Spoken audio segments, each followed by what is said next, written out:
مسافر کشتی ساحل دامت فیوزکم العالیہ، دیگر انتظامیہ کمیٹی جامعہ مسجد حاضہ، حاضرین، سامعین، برادران اسلام، اللہ رب العالمین کا لاکھ لاکھ کرم ہے کہ وہ ہمیں اپنی بندگی کی بھی توفیق عطا فرماتا ہے، اپنے ذکر کی بھی توفیق عطا فرماتا ہے، اور اپنے حبیب کے ذکر کی بھی توفیق عطا فرماتا ہے۔ آپ سارے دوست جانتے ہیں، یہ آپ کی ذرہ نوازی ہے مجھ پہ کہ آپ کے تبسم سے یہ کار خیر، یہ نیکی کا کام کرنے کی توفیق نصیب ہوتی ہے۔ یہ بہانہ ہے نا کہ آپ کے حکم پہ میں مورگاہ سے یہاں حاضر ہوتا ہوں تو ایک ایک قدم پہ نیکی ہے، ایک ایک سانس میں نیکی ہے، کیونکہ مقصد کیا ہے کہ قرآن کریم کی تعلیم عام ہو جائے، قرآن کریم کا پیغام عام ہو جائے۔ اب ابھی وقار آج سورہ فاتحہ شریف کا میں نے آپ سے تعارف کرانا ہے۔ آپ کو پتہ ہے کہ تسلسل کے ساتھ جو آغاز ہے وہ ہم نے پچھلے درس سے شروع کیا تھا۔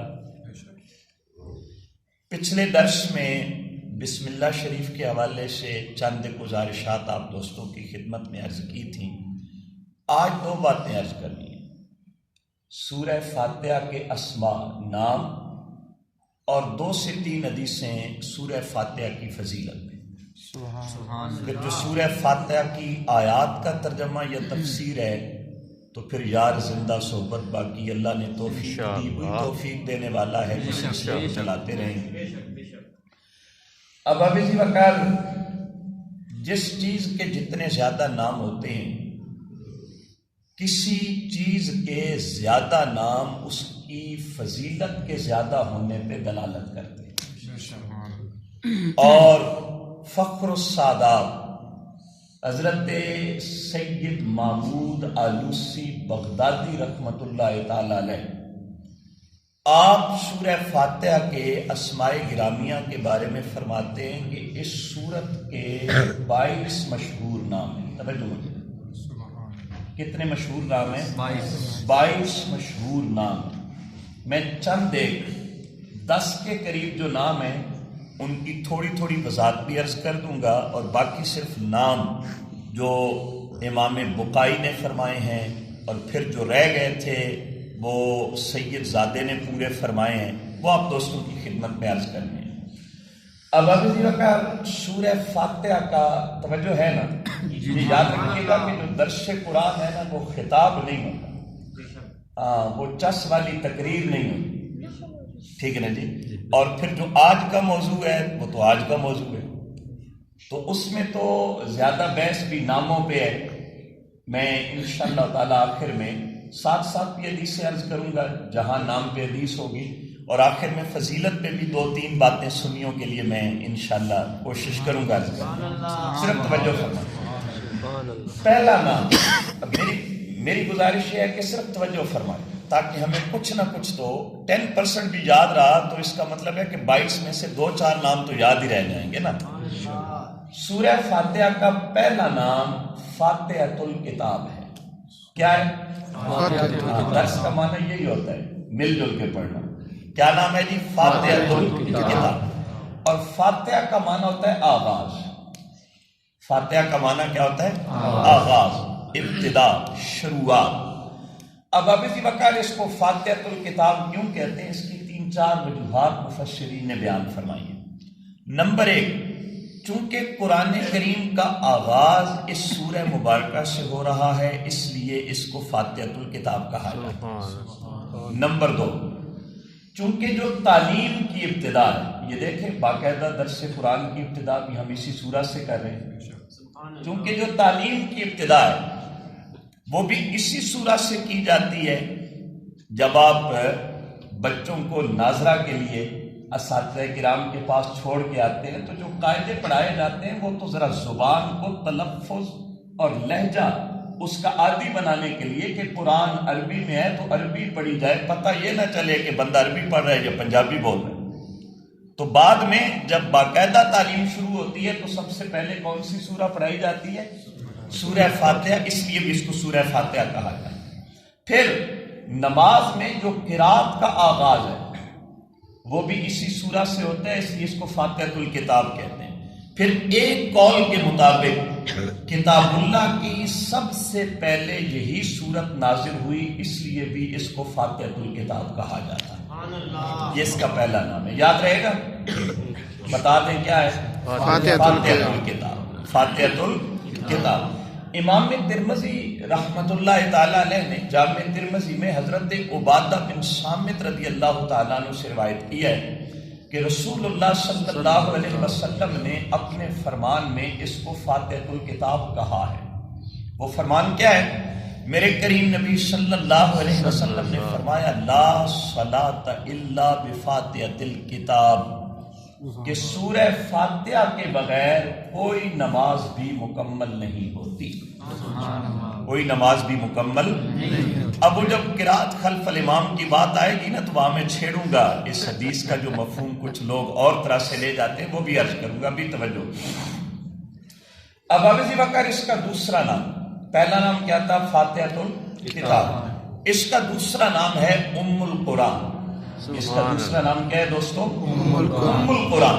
اچھا، ام کس کو کہتے ہیں؟ علماء آگے تشریف ہے۔ آپ جو دست شفقت رکھتے ہیں، اللہ رب العالمین آپ کی زندگیوں میں برکت عطا فرمائے۔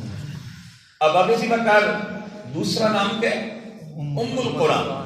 ام کس کو کہتے ہیں؟ کسی چیز کی اصل اور اس کے مقصود کو ام کہا جاتا ہے۔ گویا قرآن کریم کی اصل اور قرآن کریم کا مقصود یہ سورہ فاتحہ ہے، اس لیے اس کو ام القرآن کہا جاتا ہے۔ اور حضرت ابو ہریرہ رضی اللہ تعالیٰ عنہ میرے کریم نبی صلی اللہ علیہ وسلم کے فرمان کے راوی ہیں۔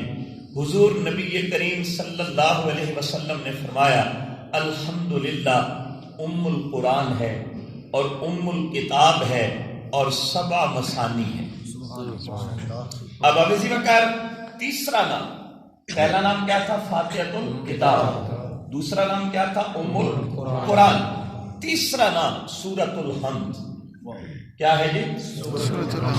کیوں؟ کیونکہ اس سورت میں اللہ رب العالمین کی ثنا اور حمد بیان کی گئی ہے۔ الحمدللہ رب العالمین، الف لام استغراق کی ہے۔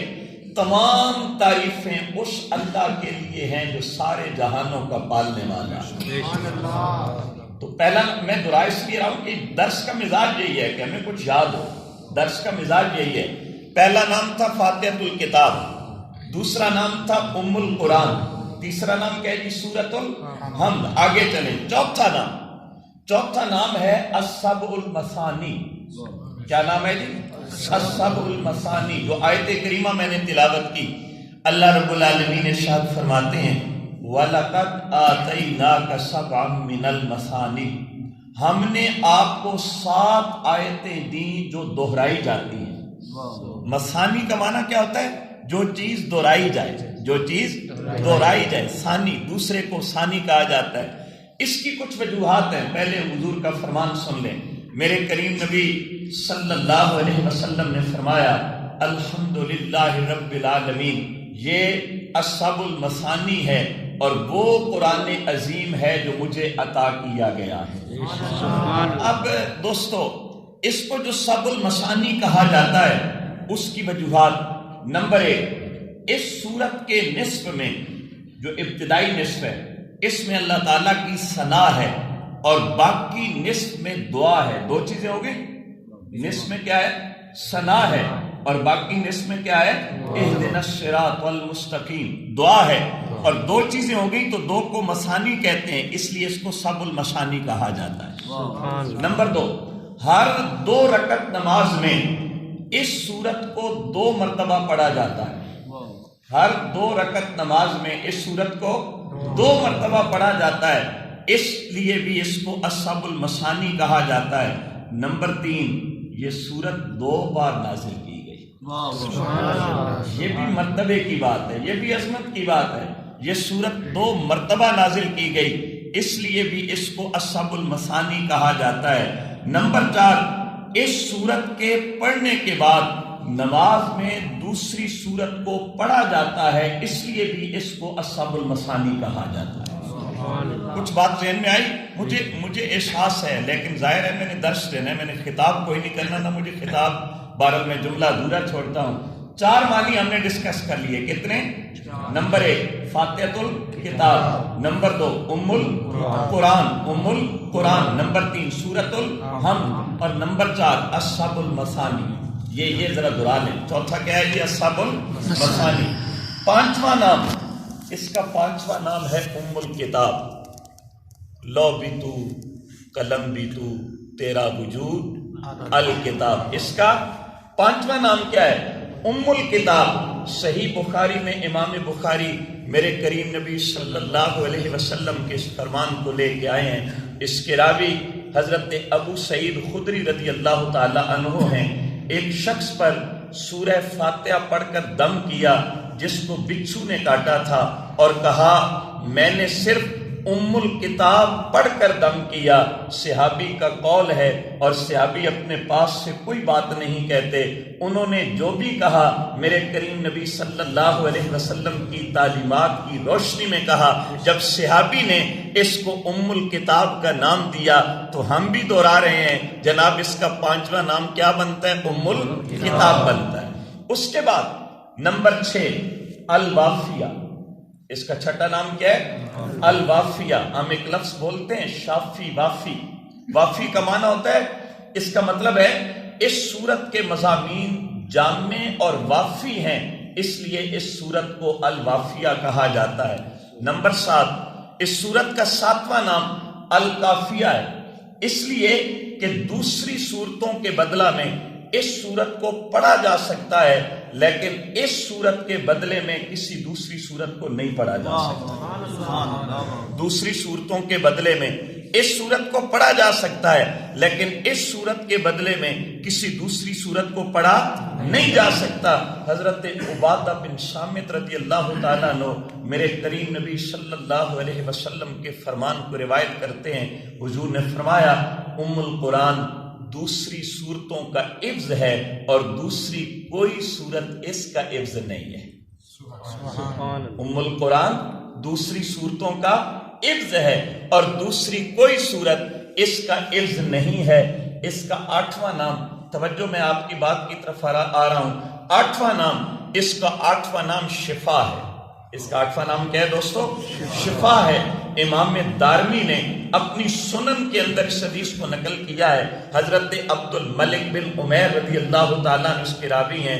میرے کریم نبی صلی اللہ علیہ وسلم نے فرمایا فاتحۃ الکتاب شفاء لکل داء، کہ یہ جو سورہ فاتحہ ہے یہ ہر بیماری کے لیے شفا ہے۔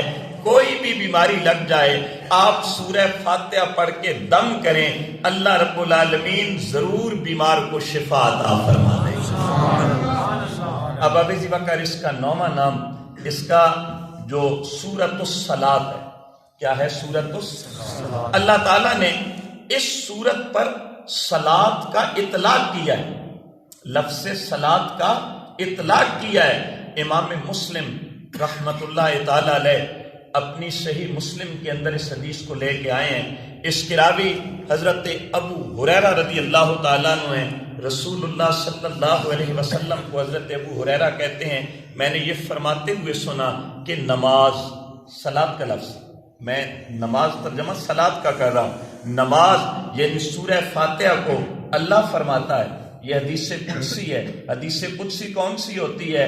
الفاظ منزل من جانب اللہ ہوتے ہیں، صرف زبان میرے کریم نبی صلی اللہ علیہ وسلم کی ہوتی ہے، اور پتہ یوں لگتا ہے کہ سرکار کی زبان سے خود اللہ رب العالمین گفتگو فرما رہا ہے۔ کیا کہنے میرے کریم نبی صلی اللہ علیہ وسلم پہ، آپ پہ قرآن نازل ہو، وہ بھی اللہ کا فرمان ہے، وہ اصلاً اللہ کی صفت ہے چونکہ وہ اللہ کا کلام ہے۔ اور میرے کریم نبی صلی اللہ علیہ وسلم کو کبھی اللہ رب العالمین یہ مقام بھی عطا کرتے ہیں اور یہ فرماتے ہیں گویا میرے نبی زبان تیری حرکت میں آئے گی، الفاظ منزل من جانب اللہ ہوں گے، الفاظ بھی میرے ہوں گے، اور جب اس کو نام دیا جائے گا تو پھر حدیث قدسی کا نام دیا جائے گا۔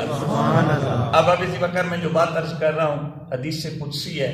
اللہ رب العالمین فرماتے ہیں، حضور صلی اللہ علیہ وسلم نے فرمایا کہ اللہ فرماتا ہے نماز یعنی سورہ فاتحہ کو میرے اور میرے بندہ کے درمیان آدھا آدھا تقسیم کیا گیا ہے، اور میرے بندے کے لیے وہ ہے جس کا وہ سوال کرے۔ اب توجہ کریں رب العالمین کتنا کرم فرما ہے۔ حضور فرماتے ہیں، اللہ فرماتا ہے پس جب بندہ کہتا ہے الحمدللہ رب العالمین تو میں کہتا ہوں بندہ نے میری حمد بیان کی ہے۔ اور جب بندہ کہتا ہے الرحمن الرحیم تو اللہ رب العالمین فرماتے ہیں کہ میں کہتا ہوں میرے بندے نے میری ثنا بیان کی ہے۔ اور جب بندہ کہتا ہے مالک یوم الدین تو میں کہتا ہوں میرے بندے نے میری تعظیم کی ہے۔ گویا سورہ فاتحہ جو ہے اس کو اللہ رب العالمین نے اس پہ خود لفظ صلاۃ کا اطلاق کیا ہے، اس لیے جب ہم 9واں نام اس کا ڈسکس کریں گے تو کیا بنے گا؟ سورۃ الصلاۃ۔ کیا بنے گا؟ سورۃ الصلاۃ۔ 10واں نام، اور اس کے بعد میں نے اگلی گفتگو عرض کرنی ہے، اس کا 10واں نام ہے سورۃ الدعا۔ کیا نام ہے جی؟ سورۃ الدعا۔ اب اسی وقت وجہ کیا ہے؟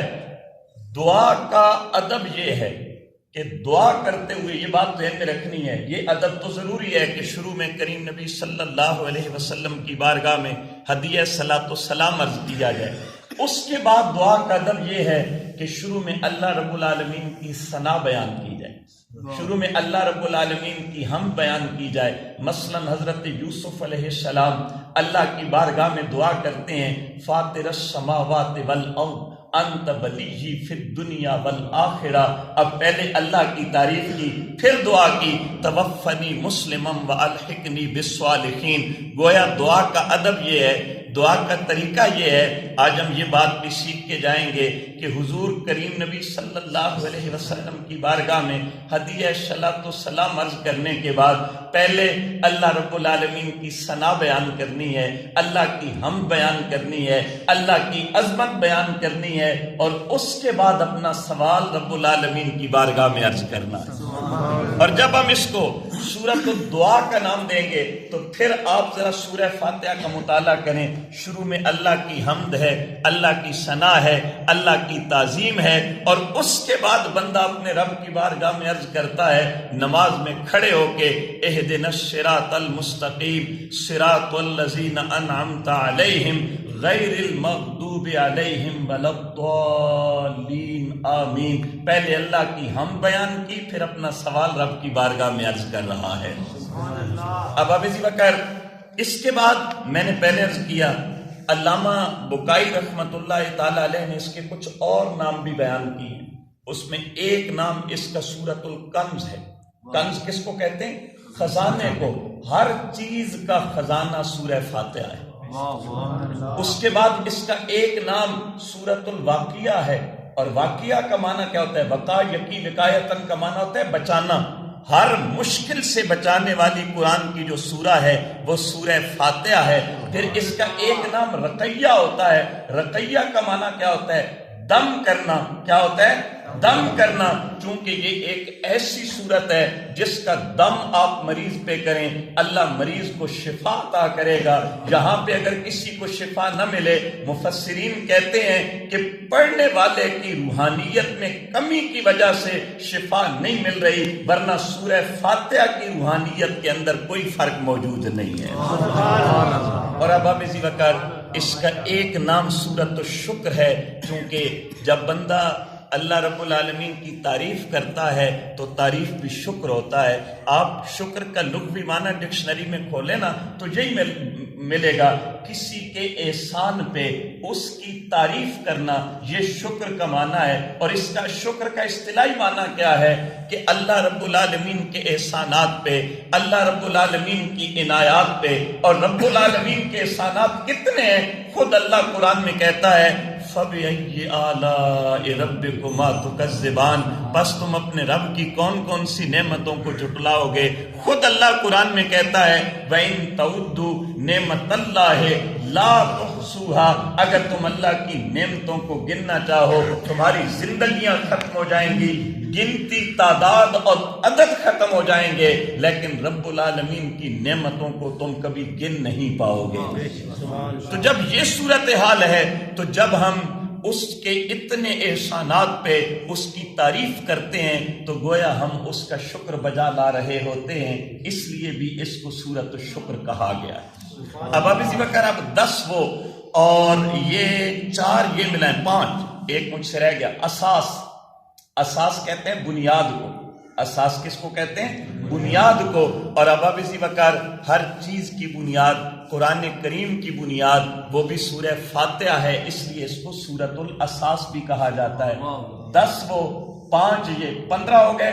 اس کے علاوہ بھی میں نے ابتدا میں عرض کیا تھا، وہ میں صرف نام عرض کیے دیتا ہوں، معنی پہ بحث نہیں کرتے، فضیلت پہ 2-3 حدیثیں عرض کرنی ہیں۔ علامہ سید محمود آلوسی بغدادی رحمۃ اللہ تعالی علیہ نے فرمایا ہے کہ اس کے 22 نام مشہور ہیں، 15 یہ والے، 7 انہوں نے اور بھی بیان فرمائے۔ وہ کون کون سے ہیں؟ فرمایا اس کا ایک نام فاتحۃ القرآن ہے، فرمایا اس کا ایک نام تعلیم المسئلہ ہے، فرمایا اس کا ایک نام سورۃ السوال ہے، فرمایا اس کا ایک نام سورۃ المناجات ہے۔ مناجات پتہ ہے کس کو کہتے ہیں؟ میرے ذہن میں اچانک بات آ گئی، عرض کیے دیتا ہوں۔ مناجات کا معنی ہوتا ہے سرگوشی کرنا۔ کیا کرنا؟ اور پتہ ہے سرگوشی کس کو کہتے ہیں؟ یہ 2 لفظوں کا مجموعہ ہے، سر اور گوش۔ سر کو کہتے ہیں اور گوش کانوں کو کہتے ہیں۔ جب آپ سرگوشی کریں نا تو سر کو کان بنا لیتے ہیں، جیسے میں حضرت کے قریب ہو کے بات کر رہا ہوں تو یہ سرگوشی ہے۔ اب میں یاد توجہ چاہوں گا اپنے کریم نبی صلی اللہ علیہ وسلم کا ایک فرمان، اس لفظ کے معنی کے دامن میں کھڑے ہو کے عرض کرنا چاہوں گا۔ میرے کریم نبی صلی اللہ علیہ وسلم نے فرمایا، میں اور آپ نماز پڑھتے ہیں نا، اللہ ہمیں 5 وقت کی نماز با جماعت پڑھنے کی توفیق عطا فرمائے، اس میں عاجزی اختیار کرنے کی توفیق عطا فرمائے، اس میں خشوع و خضوع اختیار کرنے کی توفیق عطا فرمائے۔ دوستو توجہ چاہوں گا، مناجات کا معنی ہوتا ہے سرگوشی کرنا، اور سرگوشی اس سے کی جاتی ہے جو بالکل قریب ہو کہ دونوں شخص اپنے سر کو کان بنا لیں، بالکل اکٹھا کر لیں، اس کو سرگوشی کہا جاتا ہے۔ میرے کریم نبی نے فرمایا، توجہ فرمایا، ان احدکم اذا صلی یناجی ربہ، بے شک تم میں سے جب کوئی آدمی نماز پڑھتا ہے تو گویا وہ اپنے رب سے چپ کے بات چیت کرتا ہے۔ اور احباب ذی وقار اس سرگوشی کا آغاز سورہ فاتحہ سے ہوتا ہے۔ اس سرگوشی کا آغاز کہاں سے ہوتا ہے؟ سورہ فاتحہ سے۔ فرمایا اس لیے اس کا ایک نام کیا ہے؟ سورۃ المناجات ہے۔ پھر فرمایا اس کا ایک نام سورۃ التفویض ہے۔ تفویض چلے معنی بھی عرض کر دیتا ہوں۔ تفویض کا معنی ہوتا ہے اپنا سب کچھ کسی کے سپرد کر دینا، اپنا سب کچھ کسی کے سپرد کر دینا۔ ہم اللہ رب العالمین کی بارگاہ میں کھڑے ہو کے سورہ فاتحہ پڑھتے ہوئے، پوری نماز پڑھتے ہوئے اپنا سب کچھ اپنے رب کے سپرد کر دیتے ہیں۔ میں ایک منظر بیان کرنا چاہوں گا دوستو، جب بندہ سجدے کی حالت میں ہوتا ہے اور نماز کا رکن اعظم سجدہ ہے، جب بندہ سجدے کی حالت میں ہوتا ہے، توجہ، ناک زمین پہ ہے، ماتھا زمین پہ ہے، ہاتھ زمین پہ ہیں، گھٹنے زمین پہ ہیں، اور بندہ کتنی للہیت کے ساتھ اپنے مالک کی بارگاہ میں عرض کر رہا ہوتا ہے، سبحان ربی الاعلی، سبحان ربی الاعلی، سبحان ربی الاعلی۔ اب ذی وقار چونکہ بندہ اپنا سب کچھ اپنے رب کے حوالے کر دیتا ہے اور اس کا آغاز سورہ فاتحہ سے کرتا ہے، اس لیے سورہ فاتحہ کو سورۃ التفویض بھی کہا جاتا ہے۔ پھر اس کا ایک نام سورۃ الشافیہ ہے، اور اس کا ایک اور آخری نام جو میرے مطالعہ میں وہ سورۃ النور ہے۔ وہ کیا ہے؟ جو ایمان کا نور لینا چاہتا ہے، جو عمل کا نور لینا چاہتا ہے، جو نماز کا نور لینا چاہتا ہے، جو دین کا نور لینا چاہتا ہے، جو نیکی اور اصل نور یہی ہے بھائی، اصل روشنی یہی ہے، اصل کامیابی یہی ہے۔ جو بھلائی کا نور لینا چاہتا ہے وہ کثرت سے سورہ فاتحہ پڑھا کرے، اللہ اسے ایمان کا نور عطا فرما دے گا۔ اب اسی وقت یہ تو 22 نام تھے جو میں نے آپ دوستوں کی خدمت میں عرض کیے۔ اب تھوڑے سے وقت کے اندر میں سورہ فاتحہ کے فضائل پہ بخاری اور ترمذی سے 2 سے 3 حدیثیں آپ دوستوں کی خدمت میں عرض کرنے لگا ہوں۔ امام بخاری رحمۃ اللہ تعالیٰ علیہ صحیح بخاری اس کی جلد 2 میں اور غالباً صفحہ نمبر 749 ہے، اس میں حضرت ابو سعید بن معلیٰ رضی اللہ تعالیٰ عنہ روایت کرتے ہیں۔ توجہ، بڑی خاص حدیث ہے، بڑے بڑے لوگ بڑا بڑا اعتراض کرتے ہیں، لیکن میں یہی کہتا ہوں کہ شاید بخاری پوری توجہ سے نہیں پڑھی، اگر پڑھ لیتے تو اعتراض کی گنجائش بنتی نہیں تھی۔ آپ فرماتے ہیں حضرت ابو سعید بن معلیٰ رضی اللہ تعالیٰ عنہ، میں نماز پڑھ رہا تھا، آپ فرماتے ہیں میں نماز پڑھ رہا تھا کہ دوران نماز مجھے کریم نبی صلی اللہ علیہ وسلم نے بلایا اور میں نماز چھوڑ کے حضور کی بارگاہ میں نہیں گیا، میں نے جلدی جلدی نماز مکمل کی۔ نماز مکمل کرنے کے بعد میں حضور کی بارگاہ میں حاضر ہوا تو میرے کریم نبی صلی اللہ علیہ وسلم نے فرمایا، اے ابو سعید، میں نے تجھے پہلے بلایا تھا، تو پہلے کیوں نہیں آیا؟ تو میں نے عرض کی، یا رسول اللہ صلی اللہ علیہ وسلم، میں نماز پڑھ رہا تھا۔ تو میرے کریم نبی صلی اللہ علیہ وسلم نے فرمایا، اے ابو سعید، کیا تو نے قرآن کی یہ آیت نہیں پڑھی، استجیبوا للہ وللرسول اذا دعاکم، کہ جب اللہ اور اس کا رسول تمہیں بلائے تو فوراً حاضر ہو جایا کرو۔ اس حدیث میں، حدیث بعد میں مکمل کروں گا، اس حدیث کے دامن میں محدثین کرام لکھتے ہیں، ایک نتیجہ دیتے ہیں کہ اگر دوران نماز نبی پاک صلی اللہ علیہ وسلم بلائیں تو فوراً پہلے حضور کی بارگاہ میں حاضر ہونا چاہیے، اور حضور جو کام بھی ارشاد فرمائیں، اور روایات میں یہ بھی آتا ہے ایک صحابی نے ایسے کیا، حضور نے ان کو کچھ ذمہ داری دے کے بازار بھیج دیا، بازار میں حضور کا کام کر کے وہ واپس آئے، عرض کی اب سرکار کی بارگاہ میں حضور نماز کا کیا بنے گا؟ فرمایا جہاں چھوڑی تھی وہیں سے پڑھنا شروع کر دے، تیری نماز مکمل ہو جائے گی۔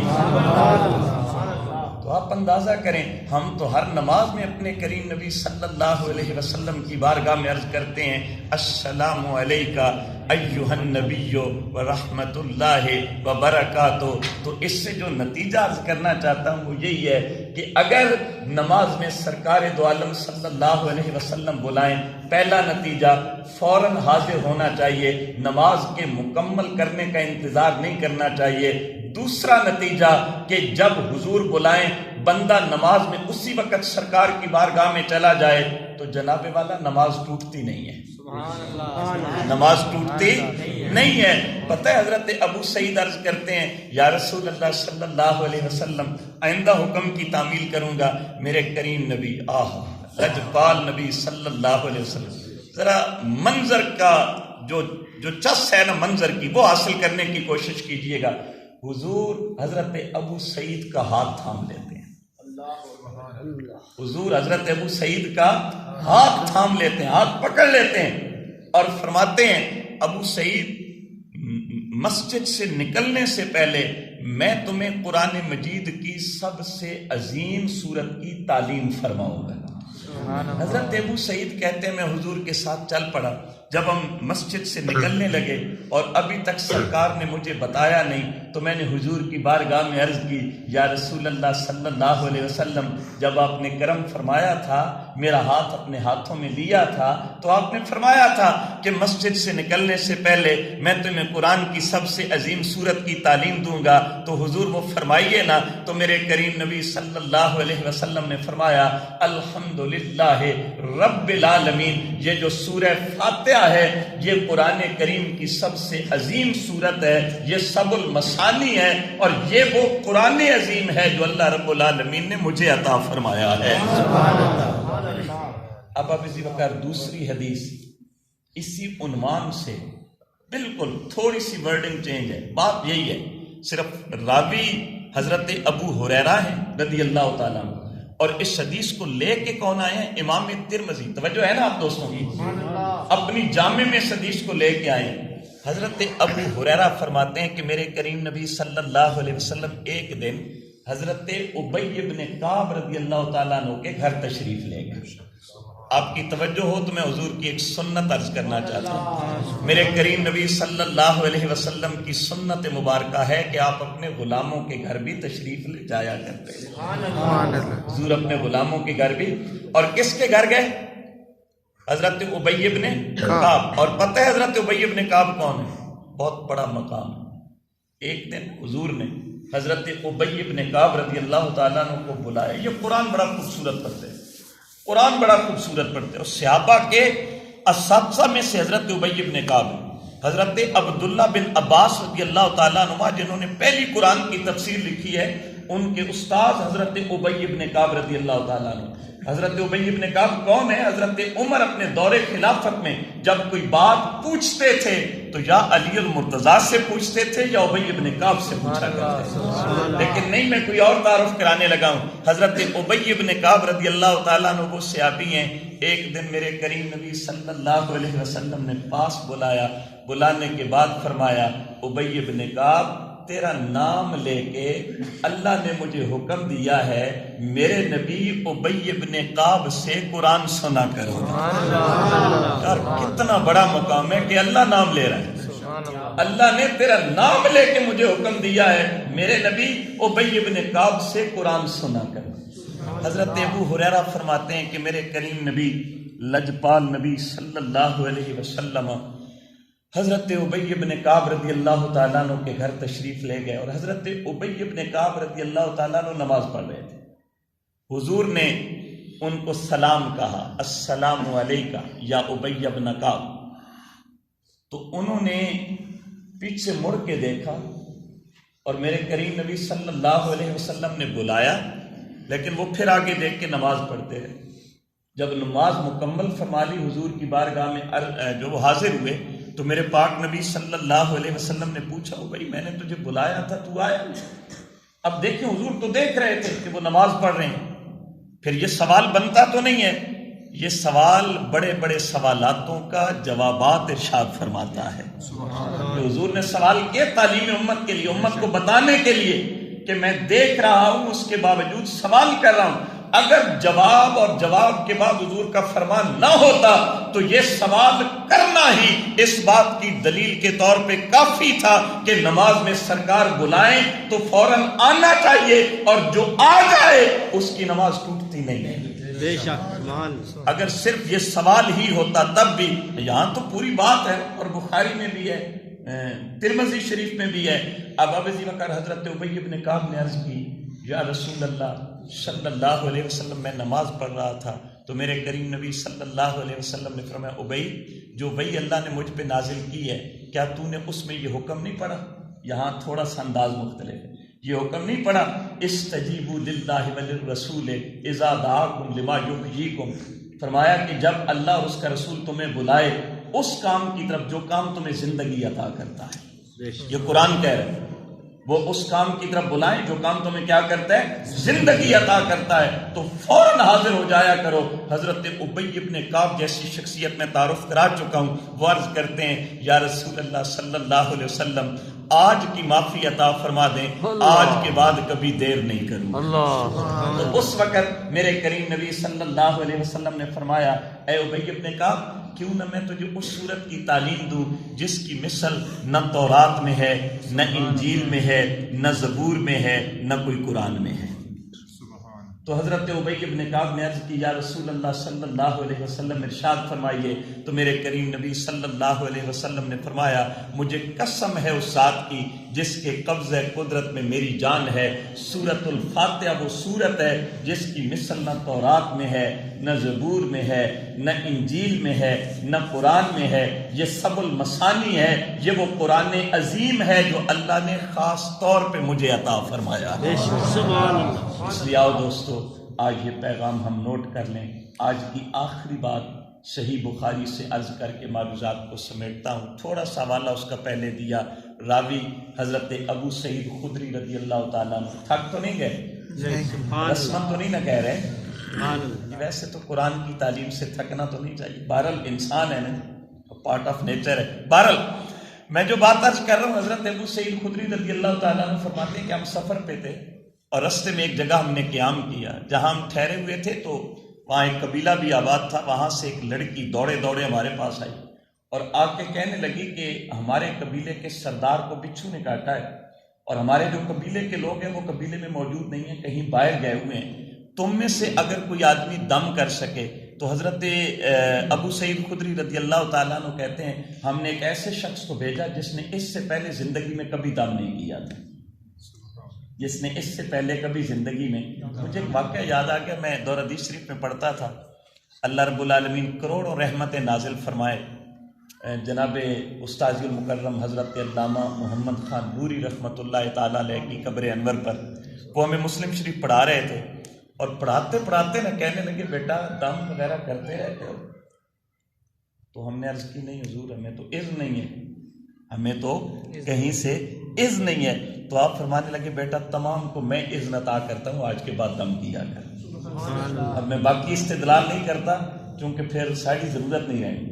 بہرحال میں جو بات عرض کرنا چاہتا ہوں اب اسی وقت حضرت ابو سعید خدری رضی اللہ تعالیٰ عنہ کہتے ہیں کہ ہم نے اس شخص کو بھیجا جس نے اس سے پہلے کبھی دم نہیں کیا تھا اور وہ گیا، اس نے دم کیا اور سردار جو ہے نا جی اس کو شفا مل گئی، اس کو آرام آ گیا. تو اس نے 30 بکریاں، اب یہاں میری باتیں ذرا توجہ سے سنیے، 30 بکریاں وہ تحفے کے طور پہ دیں، ہدیے کے طور پہ دیں اور ساتھ وہ جو صحابی گئے تھے دم کرنے کے لیے ان کو دودھ بھی پلایا، ان کو دودھ بھی، تو ان بھی سمجھ آئی نا، ان کو دودھ بھی پلایا. جب وہ واپس آ گئے تو ہم نے ان سے بات پوچھی تو وہ کہنے لگے، ہم نے پوچھا تم نے کیا پڑھا؟ تو انہوں نے کہا میں نے ام الکتاب سورہ فاتحہ پڑھ کے دم کیا، اللہ نے اسے شفا عطا فرمایا. اچھا حضرت ابو سعید خدری رضی اللہ تعالیٰ عنہ آپ فرماتے ہیں کہ جب وہ ہمارے پاس آ گیا نا اور وہ 30 بکریوں کا معاملہ آیا تو ہم نے کہا بھی اس وقت تک ہم ان کو استعمال میں نہیں لائیں گے جب تک ہم سرکار کی بارگاہ میں جائیں گے اور جب تک حضور سے مسئلہ نہیں پوچھ لیں گے تب تک اس کے استعمال میں نہیں لائیں گے. ہم آئے مدینہ طیبہ، سرکار کی بارگاہ میں عرض کی، سرکار دو عالم صلی اللہ علیہ وسلم نے فرمایا کہ تم ان کو استعمال کر سکتے ہو اور اس میں میرا حصہ بھی رکھنا ہے، اس میں میرا حصہ بھی. یہاں پہ محدثین نے ایک نتیجہ نکالا ہے کہ جناب شاگرد کے لیے لازم ہے کہ جب وہ کمانے کے قابل ہو نا تو وہ اپنی کمائی میں سے اپنے اساتذہ کا حصہ بھی نکالا کرے. یہ میں اپنے لیے کہہ رہا ہوں نا، مولوی خود تے دیندے کچھ نہیں. دیکھیں میں اگر آج پڑھا رہا ہوں تو میں الحمدللہ پہلے طالب علم ہوں نا، پھر کو پڑھانے کے قابل ہوا ہوں. تو جن کی وجہ سے قابل ہوا ہوں، صحابہ کو کنہوں نے عطا فرمایا تھا؟ میرے کریم نبی صلی اللہ علیہ وسلم نے. آؤ اپنی جملہ معجزات کو سمیٹتے ہوئے ایک بات عرض کرنا چاہتا ہوں. یہ صورت ہر ایک کو یاد ہوتی ہے، یہ صورت نور ہے، یہ صورت شفا ہے، یہ صورت کافیہ ہے، یہ صورت شافیہ ہے، یہ صورت اساس ہے، یہ صورت کنز ہے. اس صورت کو سورہ نور کہا جاتا ہے. آج کے بعد ان معنی کو ذہن میں رکھ کے رب کی بارگاہ میں فریاد کرتے ہوئے یہ صورت پڑھنی ہے. مولا ہمیں نور بھی عطا کر دے، ایمان کا خزانہ بھی عطا کر دے، ایمان کی اساس بھی عطا کر دے. اللہ رب العالمین میری اور آپ کی حاضری اپنی بارگاہ میں قبول و منظور فرمائے. اور تسی بند کر